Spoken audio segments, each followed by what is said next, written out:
you were actually a pop star that time. How did that feel like? Nung sumikat yung song sa sa Davao muna. Not in Talaga? Metro Manila, oh. Not Talaga? in Metro Manila. South. It became a monster hit in Davao and Cebu. So I did a lot of promo there muna, and then it went to Manila. When it hit there, tsaka sumunod yung Manila. And then one day when I was promoting one TV show after another, sabi nung driver ko, "Ma'am, buksan niyo po yung bintana." Sabi niya ganon. EDSA, G, taxi, ganon. Nakabukas lahat yung mga bintana. My song was playing on the whole EDSA. And so when that was going on, I was very thankful. All I did was say thank you, because during that time, a lot more people came up to put me down. Kasi I was being questioned at that time kasi firstly, hindi ako singer. Diba sabi ko sa'yo, hindi ako singer talaga. Background ko business. Yung iba singer talaga eh. Around 7 or 8 years kang nawala for your self-care. Ikwento mo sa akin, Miss Timmy, ano ba ang reason ng hiatus mo sa showbiz? While I was resting in my farm in Tagaytay, I felt this parang thunderbolt. Boom. I thought I was gonna have a heart attack or something. Parang takip talaga. So sabi ko, napahinto ako. Sabi ko, am I having a heart attack? That is scary. So you know those words na parang nag-pause muna ng konti, tapos I have to see you. Sabi ko, we've been seeing each other for so long. You're my doctor for so long. I'm a big girl. Sabi kong ganyan, no? I'm a big girl. And then she said to me, it's the C word, sabi niya. Oh. It's the C word.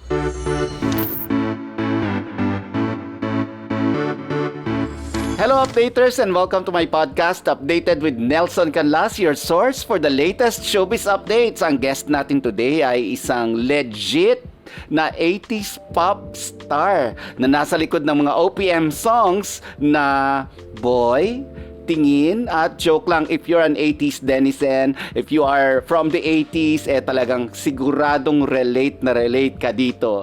At ngayon, nagbabalik siya sa telebisyon sa bagong GMA Murder Mystery Drama Series na Widow's War. Please welcome, and it's my pride to welcome, Miss Timmy Cruz. Wow, thank you so much, Nelson. I'm happy Miss to be Timmy, joining your podcast. Yes. Oh, it's so nice to meet you. You know, I was just looking at you during the launch nung Widow's War, ano, and hindi ako makalapit kasi na-starstruck ako talaga. I'm an 80s baby, and come on, your songs have been my anthem for like, you know, for like the longest time when I was in my teenage years. Kamusta ka na, Miss Timmy? I'm doing very well, and I'm really happy to be here now, and I'm happy to be back in showbiz. It's been a long, long time, and it is worth the wait for sure. Ito, gusto ko talagang tanongin sa'yo to eh. Like parang sabi ko nga sa'yo, di ba?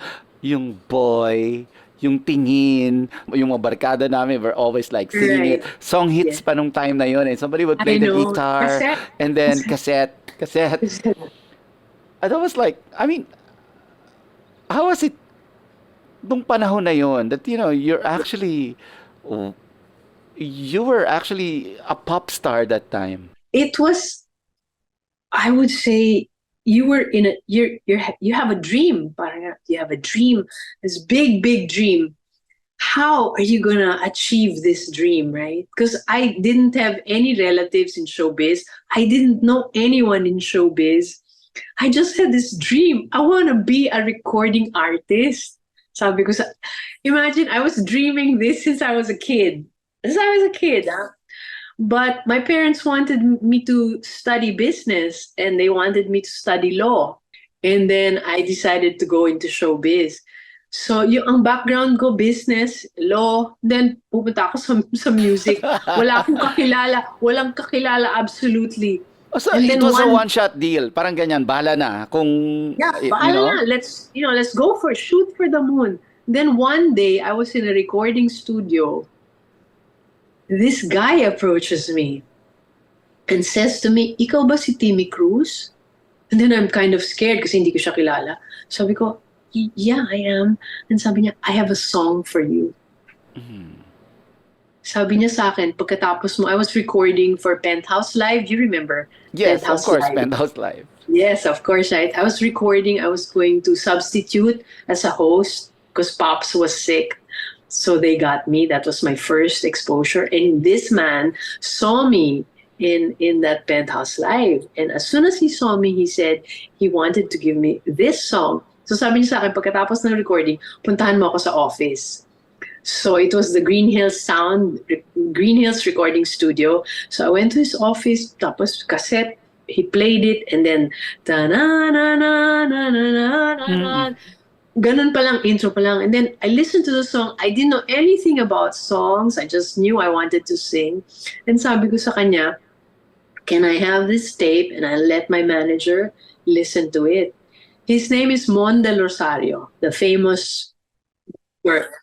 The one, the only. I was talking to him, yeah. So, inuwi ko yung tape, then pinadinig ko dun sa manager ko, Sandra Chavez of Artist House. So, intro pa lang, wala pang lyrics, wala pang words. This is the song for you.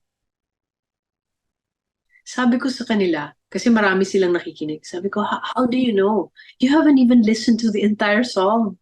But this is the song. Then they listened to the entire song. And then they said, we're going to change the title. Because the title was in English. The title was, If You Only Knew. You only knew, kung alam mo lang, that's part of the... It's part of the lyric.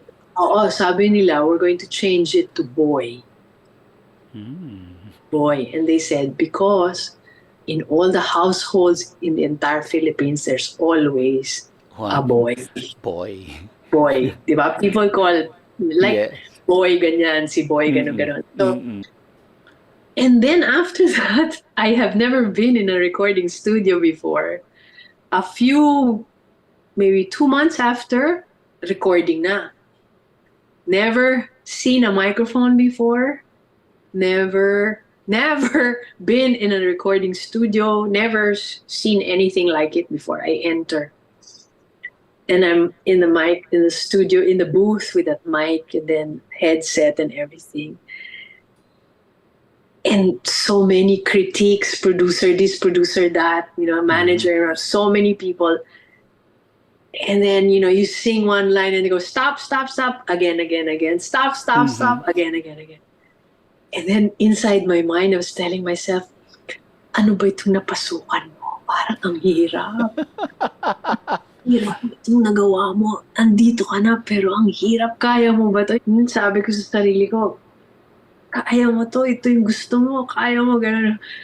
5 hours. So recorded that song for 5 hours. Because at that time, walang hindi katulad ngayon, pwede na yung digital, di ba? You just put things, erase, delete. Doon dati, kailangan buo talaga eh. Buo. So pag nagkamali kayo, you have to repeat it. Yeah, you have to repeat. So, I sat through 5 hours and then I went home and I told myself, oh, wow. Whatever that was, it is the hardest thing that I've ever done. Did you know, Miss Timmy, that until now, like it still has it's still being played on the radio. Yes, it is, yeah. Meron pa rin siyang airtime. May airtime pa rin siya, nandun pa rin siya. And anywhere I go, people sing it to me. I can sing it to you from start to finish. Like, in fact, on the same breath, when I entered surgery, when the residents and the other doctors found out that it was me, my doctor said, I was already asleep at that time when I was wheeled in. They were singing my song. How did that feel like? And then so I was like, wow. Goosebumps talaga, goosebumps. And then yun nga, nung sumikat yung song sa sa Davao muna. Not in Metro Manila, Not in Metro Manila. South. It became a monster hit in Davao and Cebu. So I did a lot of promo there muna and then it went to Manila. When it hit there, tsaka sumunod yung Manila. And then one day when I was promoting, one TV show after another. Sabi nung driver ko, "Ma'am, buksan niyo po yung bintana." Sabi niya gano'n. EDSA, G, taxi, gano'n. Nakabukas lahat yung mga bintana. My song was playing on the whole EDSA. Ito Kaya habang, it's- as you are traversing EDSA, no, maririnig mo talaga na Maririnig mo kasi pinapari... full blast. Full blast Ay, yung you mga know how it driver. is, 'di ba? Yung bawal lang ngayon 'yun eh. Pero before, Oo. 'di ba, yung mga jeep, 'di ba, malalakas talaga yung speaker nila Oo. eh. Full blast. And my song was playing, and then all the way going to the studio we were going, naririnig ko yung song ko. And then, nagpa-flashback yung pangarap ko kung paano ko gagawin, kung paano ko to gagawin, kung saan ako nanggaling, yung mga ganun. Pero I want to know, like parang for somebody to see that or to hear, you know, na ganon, it's really going to put you in a pedestal eh. But how did you ground yourself? How did you tell yourself na, wait, I was never that way. I mean, I've always been on the ground, always been. Because first of all, as I said, I'm a nature lover. And that helped me. I love touching the soil. I love getting dirty. I mean, I do the dirty work, you know. I don't like to be parang prinsesa. And even up to now, I don't like to be prinsesa. Even if I can afford things, no, I can't. I can't be that way. I want to feel, I want to be alive. And so when that was going on, I was very thankful. All I did was say thank you, because during that time, a lot more people came up to put me down. While there were people who were typical complimenting. showbiz? Yeah, typical.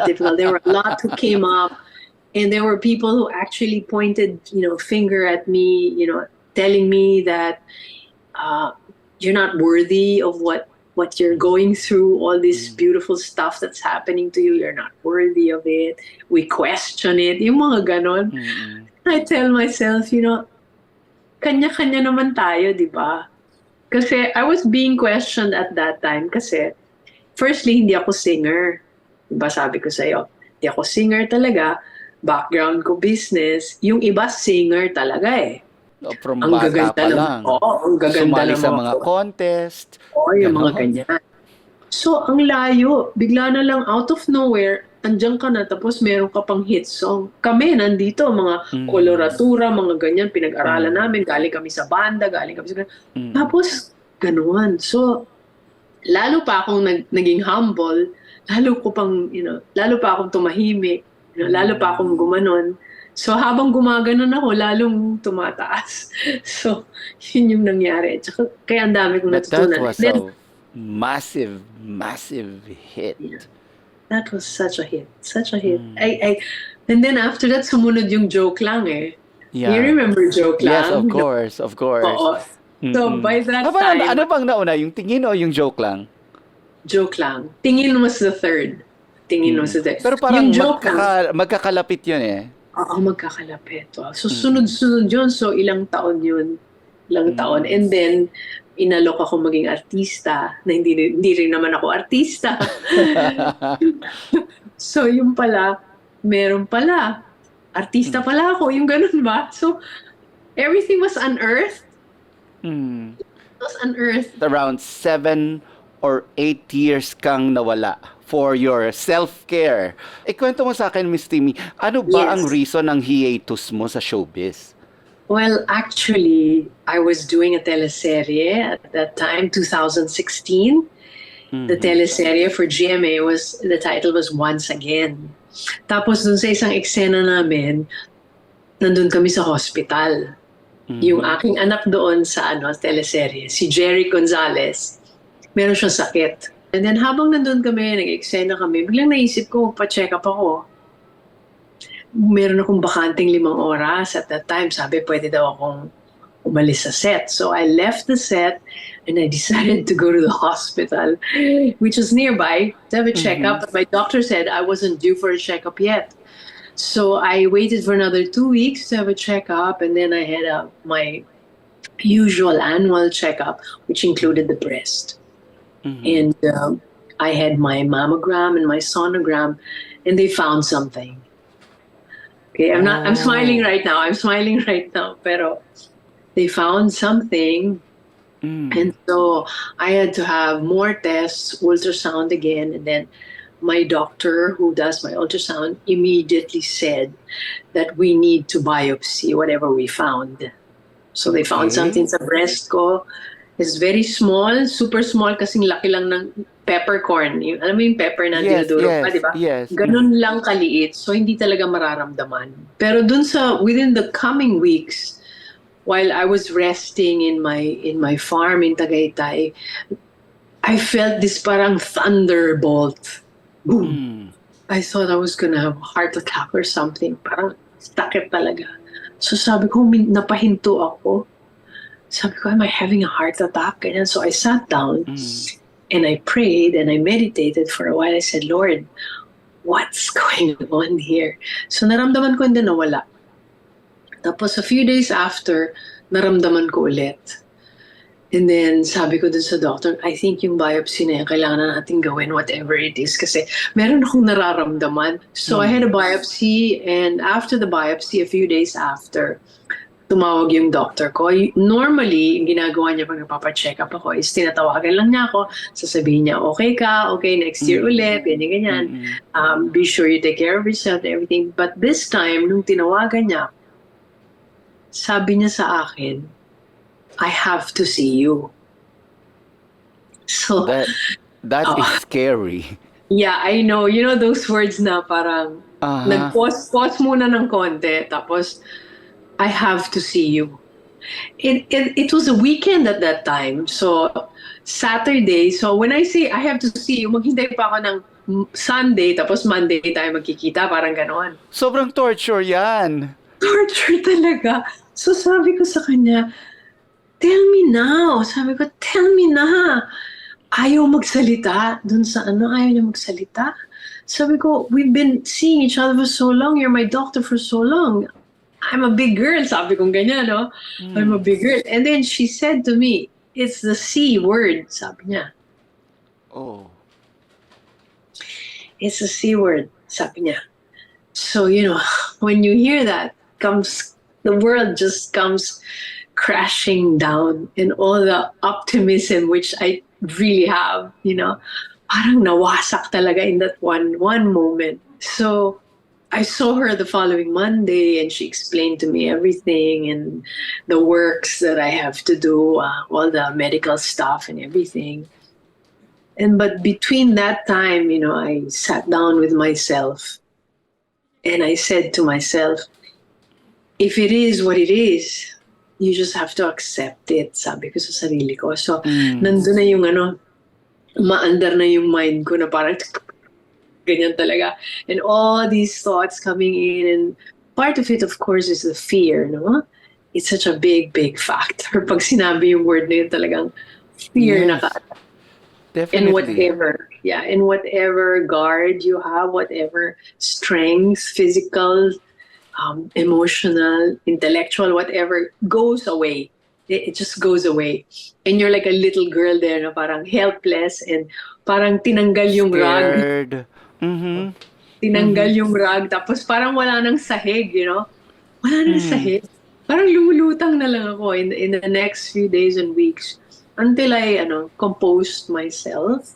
I had to gather whatever thoughts I have and I align myself so it's just one direction and I told myself you just take it one moment at a time, meaning yung hours you break it down pa into minutes and yung minutes you break it down into moments talaga so that you just stay there, dito ka lang, wag mong paliliparin yung utak mo kung hindi makakarating ka na kung saan at lahat na maiisip mo. But Miss Timmy, to say those words, it is what it is. It takes a lot of courage, eh. 'Di ba? Kasi when you say it is what it is, you accept and you're ready to face it head on. What was going through your mind? The only word that went inside my mind was death. Death, It was a death sentence. Yeah, it was a death sentence. Extreme. You go totally extreme and your mind just goes haywire, crazy, and you're crying and you're asking questions and stuff like that. But then, yun nga, there's a part of me, the larger part of me is the stable one, the one who says, pause muna, relax muna. That's really who I am. So when I was able to compose myself, in other words, buwelo ka muna ng pinakahusto, stop everything. Nagpaalam ako sa teleserye, sabi ko, this is what happened, and I have to deal with it talaga. So they understood everything and they helped me out. So they eased out my character so that I was able to focus on my medical situation. So that's what I did. And then, of course, what really helped me was I've been a meditator since 2020. So I've been meditating, and I've been really spiritual, but in an incognito kind of way. I mean, it's just my personal journey. I don't really announce it to everyone. But because of my being a meditator, I was able to gather my thoughts. And that's what's really important, is to gather your thoughts and make sure that whatever you're thinking is really positive and energetic and pure and powerful. And I deleted all those other thoughts, the thoughts that make me scared and afraid and make me want to scream and shout. Ano yung ginawa mo sa sarili mo para masabi mo na hindi, lalabanan ko na to face on? So, syempre, iniyak ko muna. Iniyak ko muna. At kung ano man yung takot, sige, takutin mo na yung sarili mo. Tinakot ko na yung sarili ko. Lahat ng takot, naramdaman ko na. And talagang super dramatic and emotional yung maybe a few days na parang walang sahig talaga. Hindi ako makalakad. Parang pag naglalakad ka, parang matutumba ka. Yung ganun. Hindi ko naisip yung sayang. Wala akong naisip na sayang kasi I've been living my life na to the fullest and to the best. So, hindi ko naisip yun. Ang naisip ko lang is mawawala ka na. Ganon. Mawawala ka na, tapos na. This is it. You're this age and this is the end of your life. Yun yung naisip ko. Takot ako and then mamamatay na ako. Which is very scary to most of us. To everyone. I mean, really, death is something that we don't want to go through, right? We just want to live forever and be young forever. Pero yun nga, at this time, parang sinabi ni Lord, mamamatay ka na. And even if, lalo nang kausapin mga kapatid, mga kaibigan, lahat, the more they talk to you, the more mararamdaman mo na matatapos ka na, yung ganon. This is the end of the line for you. Okay, parang ganon. The reason why I'm asking you all this is, yes.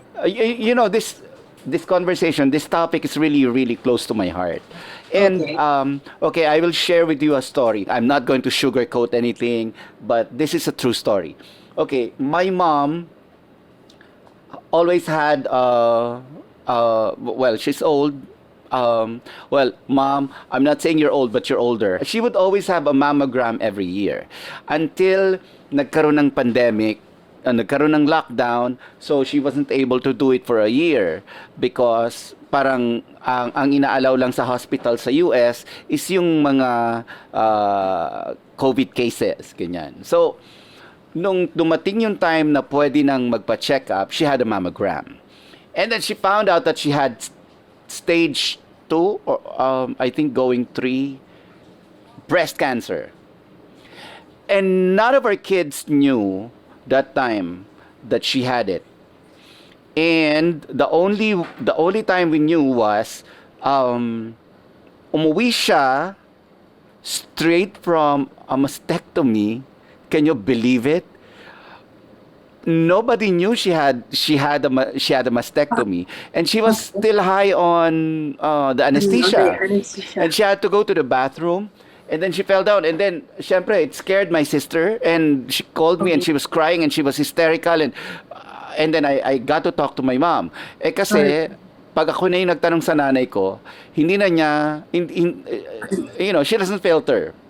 Right, sabi ko, so, and then I found out na parang, why did you have a surgery? Sabi niya nung time, parang installment pa yung pagsasabi.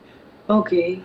So parang, hanggang sa nalaman nga namin that she had a mastectomy, and the only reason why she had a mastectomy was she had cancer. Right. And then, galit na galit ako nung time na yon. You know, sabi ko sa kanya, why didn't you tell anyone? Why didn't you tell ano? That's why I'm asking you all these questions. I want to Yes, that's understand. right. But yung I nung time na yon, ang tawag ko pa is parang that is a stupid thing to do. right. Ang Wow. ang you know, being the strong person that my mom is, and she doesn't want to worry anyone. Okay. Ang sagot niya lang sa akin nung time na yun is, gagaling ba ako pag sinabi ko sa'yo? Wow. Wow. Saludo. Oh, Interesting. you know, How is she now? How is she now? she's 3 years of cancer. All right. I think it's 5 years, di ba? Parang ganon. 5 years for you to say you're really cancer-free. But she's, Yes. I think, on her 3rd year and going on 4th year. Oh, wow. Great. Saludo to your mom, no? Thank Saludo. you. Saludo Thank to your you. She's mom. one hell of a brave woman. I mean, Yes. silly, stupid in A bit silly that way because Who does that? I told her that, Ma. Who does that? Who does have a mastectomy and not tell anyone? It was just between her and the doctor. Sabi niya, mag-aalala lang kayo. Sabi niya, pag sinabi ko sa inyo, hindi rin naman ako gagaling. So might as well just tell you when I'm healed na. wow. Sabi ko, wow, you didn't, so parang at that time, did you know that you're going to heal? What if not? Sabi niya, no, alam ko gagaling ako. And I'm just going to tell you, pagtapos na. Oh, I want to meet your mom. Amazing. She's still very strong. She went through chemo. She went through, you know, nalugas yung buhok niya and all. And, you know, I had to buy her wigs. And she grew her hair and she's loving it now. Amazing. Kasi mas maganda raw yung tubo ng buhok niya ngayon and all. Parang ganyan.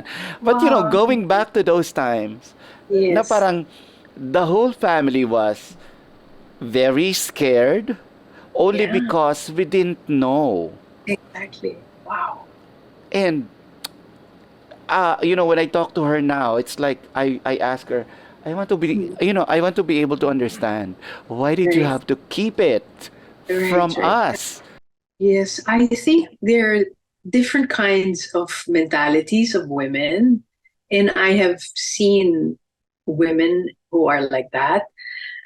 In my part, I'm not that like that because in my family, I'm close to my family, and I like to share things with my family and my friends, you know, and I ask for prayers from everyone. I mean, I'm just that way. But there are some people who don't like to announce whatever, especially if it's cancer.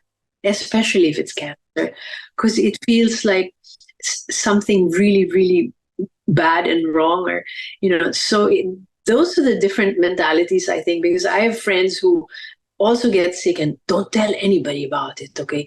As opposed to somebody like Mina, I have cancer, you know, and I'm going to face it. Basically, that's how I did it. And I didn't want to, you know, hide it from anybody or even sa showbiz, but I didn't talk about it until after. And then in one of our conversations, ang tinanong niya sa akin, so parang kasi talagang I really felt anger.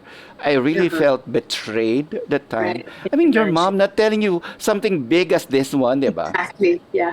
So, ang sabi niya lang sa akin, why are you scared I'm going to die? Tapos sabi ko, you know, Ma, the truth of the matter is, I'm not scared. I mean, of people ahead of me to go on ahead. Right. Mas takot akong mamatay before you. Right. Because it's going to give you grief that you cannot fathom.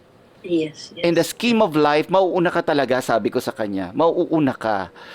Pero, what I'm scared now is, if you have not lived your life, na parang, if you go and not have lived your life, that scares the S out of me. Are you really happy with your life? And what did she say? Sabi niya naman, masaya naman daw siya. So parang yun lang yung concern ko. Na parang, I mean, of course, we wanted our parents to live forever, diba? Pero, of course, in the real scheme of things, you know, they're going to go at some point. Pero sabi ko sa kanya, naman, if there's something big as that, I you tell know. naman us. Yeah, yeah, dapat. Yeah, because Mm-mm. there's also the point that you want to be there for her, di ba? As a child, di ba? Mm. Like me, for example, my parents got sick. Also during the time of my 7 year Mm. vacation, long vacation, Mm-mm. my father was very, very sick. Wait, let me go back to your mom. Because what happened was, since my father was sick, I didn't tell him that I was sick too. Mm. I didn't tell him. Why? I didn't tell him because he was sick. So I didn't want to trouble him. So I'm like your mom pala. No, okay. I But didn't tell my dad. you think if your dad wasn't sick, sinabi mo kaya sa kanya to? Yeah, kung hindi siya sick. Because he was bedridden already. Oh. He was bedridden and he was in the hospital But Miss Timmy, I'm already. well. I'm okay. Yeah, your mom really decided on her own. Yeah, she wanted to do it. Yeah. And then sabi ko sa kanya, you know, we're going to go through this as a family. I told everyone, I told my siblings, Mama has this, and she has to go through chemo and such. And then here's the dramatic part. I mean, I've seen this played out in a lot of families, like, diba, like when a sister or a mom or a wife are, if they're going to go through chemo, pati yung siblings, pati yung husband, they also shave their heads. Oh, wow. And then Yes. I told my brother, do you Oo. want to shave your head, in solidarity, and all, ganyan. Yeah, okay Okay. lang ako, sabi ng kapatid ko. Tapos Okay. tinabi ko sa mama ko, you know what, ma, Noel and I have decided we're going to shave your head. And she became angry. Really? Sabi niya, talagang nagmura-mura siya talaga. Sabi niya, wag niyong gagawin yan. Sabi niya, unang-una, hindi ako gagaling pag ginawa niyo yan. kahit pakalbo niyo pa yan, hindi ako gagaling. Sabi niya, Right. gagaling ako because of the chemo. It's Right. enough that I know that, I'm being loved. Amazing. Amazing. And looking back at it now, Yes. na-realize ko that it was, she's an amazing woman when it comes to that. Amazing. Yes. Saludo. Amazing. Ang galing. What is the name of your mom? My mom's name is Angie. She lives in Angie. Chicago. And Okay. my gosh, Amazing. I really love telling this story because sabi ko nga, there's life after cancer. Absolutely. Yes. And Absolutely. if we just get off the drama, we can feel that there's life after Absolutely. cancer. Absolutely. Absolutely. Kasi ito yung sinabi niya, natatandaan ko na parang, ba't kayo matatakot? I'm not dead yet. And I Yes. cannot remember a time wherein I cried because I knew she had cancer. Because siya nga hindi umiiyak eh. Right. Wow. Not that I know of, no? Like parang she probably is, or Yes. Yes. I don't know, when she's alone. Right. Yes. Pero at least pinakita niya sa amin, mga anak niya, na parang, no, I can deal with that. Right. Galing. Wow. Ikaw, Miss Timmy, as you were battling the big C, of course, is it okay to ask kung anong stage ba yun? Like parang, Yes, it was stage 1 and I didn't have to have chemo. So I was actually very, very lucky. I asked my oncologist and my surgeon, mm, why did I feel it? Why did I feel it? Kasi sabi nila, others don't feel it. I mean, you don't feel like that thunderbolt I was telling you. I'm over the peppercorn thing that they found, the cancer that they found us. And then my doctor said, she went like this to me. She said, I just, bowed down and I really just entrusted everything to the Lord because when I felt it, I acted on it. Other women, they feel something strange, but they don't act on it. So if they don't act on it, then it grows. The cancer grows. But my cancer was so small, and I had a second and third opinion. And they told me, tapos na. Tapos na. After the biopsy, that's it. The cancer is gone. I didn't really have to do anything anymore. They just wanted me to take a preventive maintenance medicine. So you had the surgery.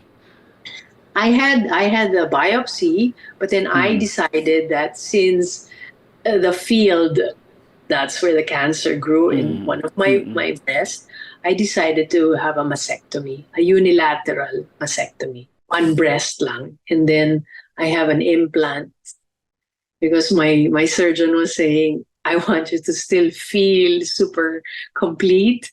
Because, the breast is such an important part of my body. It always has been.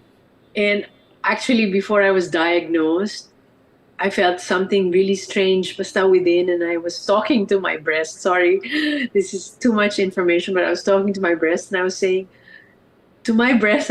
why? What's going on there? Why do you look sad? Tinanong ko talaga. Yeah, and then a few months after, that's when I was diagnosed. And so, Oh my God. before the mastectomy ba? Oo. Before that, I had to speak to my breast and to myself and say goodbye to something so important. And, it's like, wow, you can't imagine the feeling as a woman. It's like cutting off half of you. And it needs a lot of psychology talaga. And being the dramatic person that I am, I have this thing going on, and I had to talk to myself a lot. Took a while. And I also love nature. I love being outdoors. So that really helped me, being outdoors. And then what I did was I wrote an entire album. During the whole thing, from diagnosis to everything. Every step of the way for 2 years, I was writing songs, composing, and really connecting with God, and kaming dalawa, teamwork. And he would give me the melodies, and I would write the lyrics, and I focused on that, on every aspect of the whole thing, from beginning to end, until I recovered, until I was up and about. Because there was a time where I couldn't move my arm. Something happened to my arm. I couldn't move it. And since I'm a swimmer, I couldn't swim. And when I was in the water, bumabagsak ako. And for somebody who's been swimming for like 30, 40 years, talagang ganyan. I swim an hour every other day and stuff. I was falling. So much going on in my mind. I had to tweak my mind to really focus on all the good stuff, and that I'm still alive, and then that I'm going to get over this, and I'm going to do it step by step. So that's what I did. I gave myself time. I became very patient with myself. Yung dating macro management ng sarili ko, ginawa kong micromanagement. Kung isang sako ng bigas yung nakikita ko, isang butil by butil na, yun ang ginawa ko sa buhay ko. Hinimay-himay ko yung sarili ko, at kung ano man yung pangit na hindi ko gusto, tinanggal ko na. At dinevelop ko yung magagandang katangian ko, and dun ko na-realize na kaya ako binigyan ng ganung challenge is para maayos ko pa yung aking kalooban. Updaters, bibitinin ko muna kayo dahil part 1 pa lang yan ang ating kamustahan with Miss Timmy Cruz at nalaman natin ang kanyang battle with cancer. Don't forget to also check out part 2 ng podcast natin with Miss Timmy Cruz kung saan i-reveal naman niya ang dahilan ng kanyang pagbabalik sa showbiz. If you enjoyed this podcast, please leave us a 5-star review. You can also download this episode so you can listen to it anytime.